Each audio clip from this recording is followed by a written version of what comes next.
This is Team One, and we are presenting the analysis and redesign of a smoothie maker. Yes, so our product description, we're making a smoothie maker that's a compact kitchen appliance used to blend fruits, vegetables, other things like that.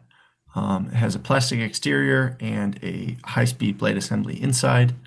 And there is about an annual expected production volume of 15 million products. And here is the assembly CAD and the exploded CAD. So a few of our consumers, the primary ones are people who make smoothies. These could be any home chefs to a wide variety of other people. And the secondary consumers are specifically caterers, people who would make the smoothies and maybe bring them to a function or event. So going into our fast diagram here, we have our main function, which is just to make smoothies, followed by the secondary functions shown under stir, mixture, and control operation. And then the supporting functions under chop ingredients, provide power, things like this. All of these kind of contribute to how the product actually functions. So for our assembly sequence analysis, we've come up with two options. The first option that we have is kind of a bottom-up approach to this assembly sequence, starting literally from the bottom of the machine going upwards. And then our second option is kind of an inside-out approach, where we kind of have more of the interior parts that are being put together first, and then putting the outside parts on, allowing for a little bit more access.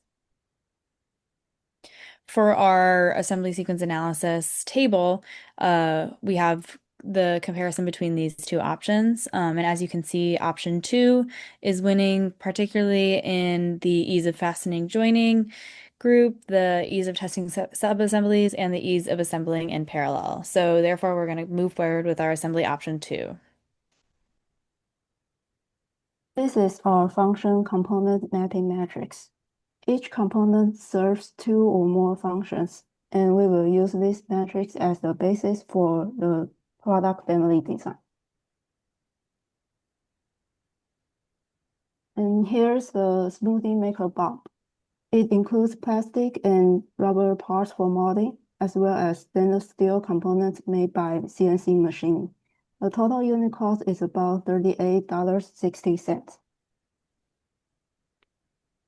This is a quad chart that organizes the components of our design into manufacturing cost, lower high, and functional importance, lower high.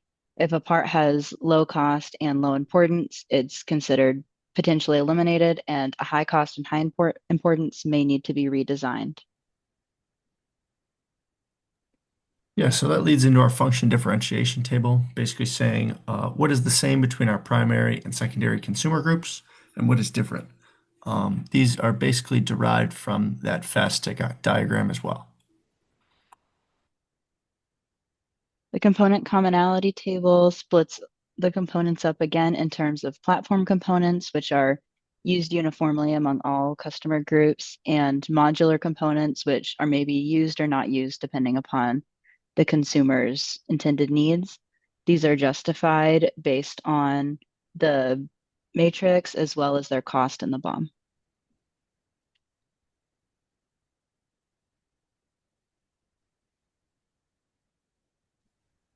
Here I'm contrasting the household model with the caterer variant. For caterers, we boost capacity, transport, and speed. So there are three module changes. The jar increases volume. The main body adds integrated side handles, and the controls buttons keep the same geometry, but use color-coded buttons for instant recognition. Despite these changes, the platform stays modular. The jar bayonet, O-ring seat, and drive coupling are identical. The base mounting pattern is identical, and the button interface is unchanged. Same PCB and mounting, only colors vary. Following all the things that we have seen earlier in this presentation, we have the feasible assembly sequence for the smoothie maker.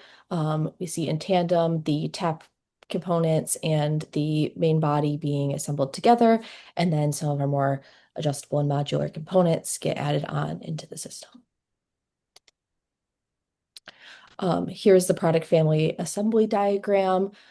We can see again following that diagram from the slide before, and option 2 from the fishbone diagrams that we went with earlier, that we start with the main body and we can see the increased in blade options, the container sizes to serve our different customer groups.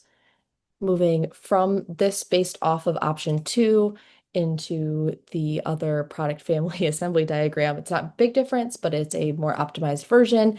Seeing some of those components that are repeated in the different models move forward in the assembly process to streamline the assembly. Thank you.